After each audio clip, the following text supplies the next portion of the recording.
Hunting for the Hag is a brand new 2024 horror film, and so the movie is about a lawyer that is interviewing this woman who survived an attack, and he is trying to get her,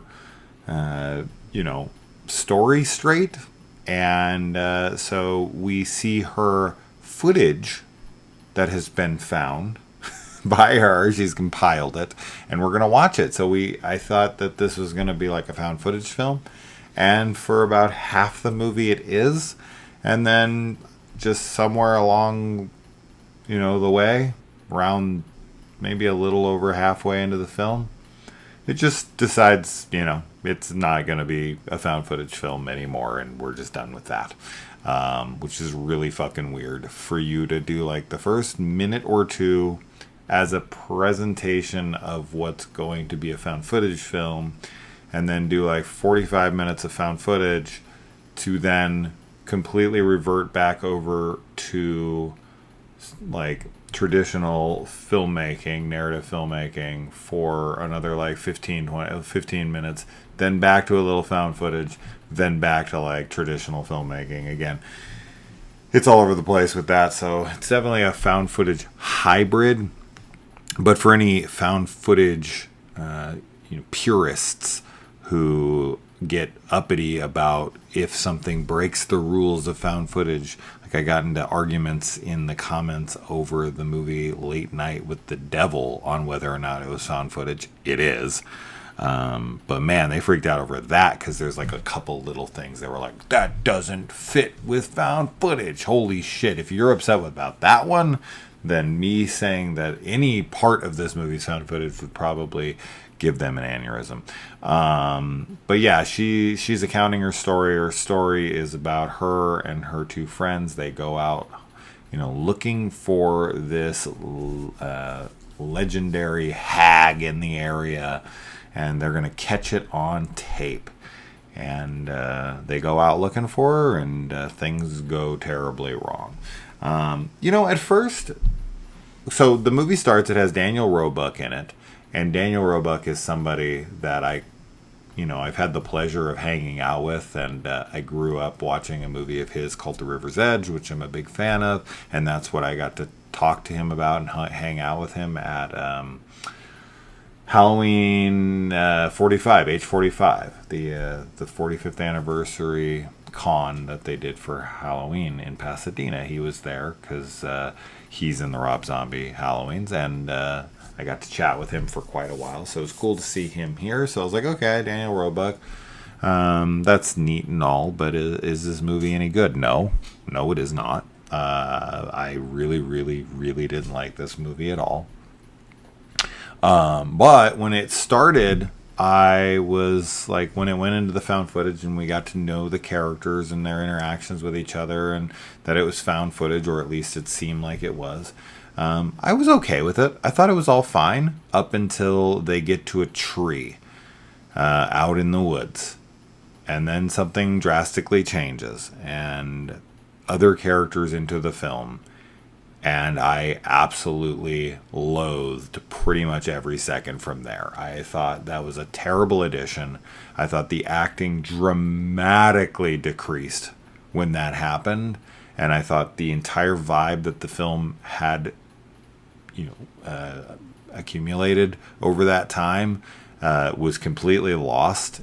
It was just like such a dip in quality for me. It wasn't good all that much at that point. It was like watchable. It was like, okay, this is fine.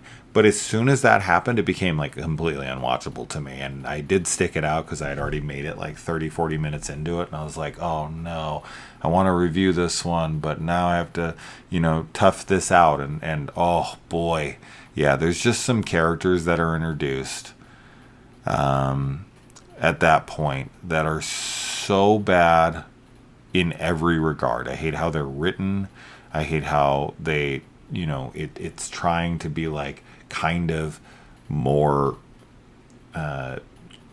upsetting and hardcore kind of with like the way they're acting and what they're doing. And it's just all so tame and it's all so lame. And I just had no interest in any of it at all. And as far as like the title goes, honestly, this is funny, but the title actually played more into the ending, which felt like it was trying to set up some kind of sequel or something. And the sequel should be called that, and this one should have been like Searching for the Hag. So I don't know, but yeah, man, I now, as far as like the found footage element of it, to say that it didn't serve any purpose to the film, it does technically to the story, because she is being questioned and this is her proof, and that plays into the ending as well. So I'm not going to say the found footage didn't have a purpose, but I've just never seen a film commit to found footage like this so infrequent. Like, it was like, oh, we're going to be half the film, and then you're going to think you're fully, outside of the opening. It's just going to be, and then, of course, the ending. I thought it was just going to be the first, 2 minutes of the opening, and then the last 2 minutes of the movie, and then the rest was going to be found footage. Now, if the movie was good, and I liked the characters, especially the ones that are introduced later, and it was still presented in this way where it doesn't go found footage, would I've still been able to like it? Yeah, sure, absolutely. I don't really care. I mean, I'm not someone who is all like traditional and it's like, you can't break any of the rules. I don't really give a fuck about the rules. I'm just saying this for found footage fans who get all uppity on it. I just, it's a weird choice, but if it's presented well, I'm fine. I'm your Huckleberry. Fucking give it to me. I don't give a shit. But I just really, really didn't like anything from that point on. Like, nothing. It completely fell apart for me at that point. I found so much of it to be insanely unbelievable. I thought that the dialogue was just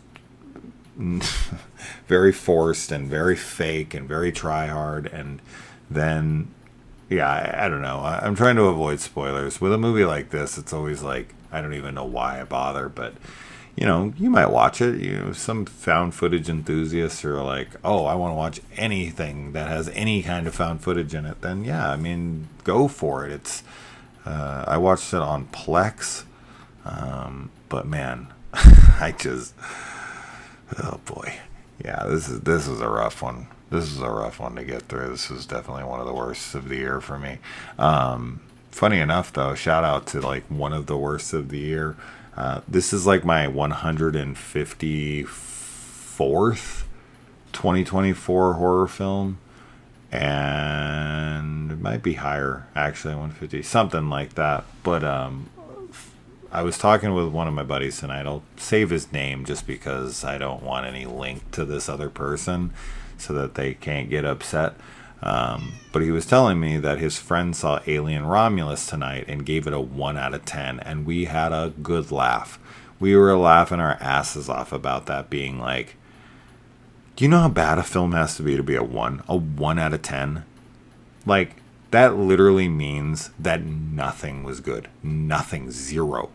It looked like trash. It sounded like trash. It had terrible acting, terrible writing, terrible, costumes, set design, every single aspect of the film has to be abysmal for it to be a 1.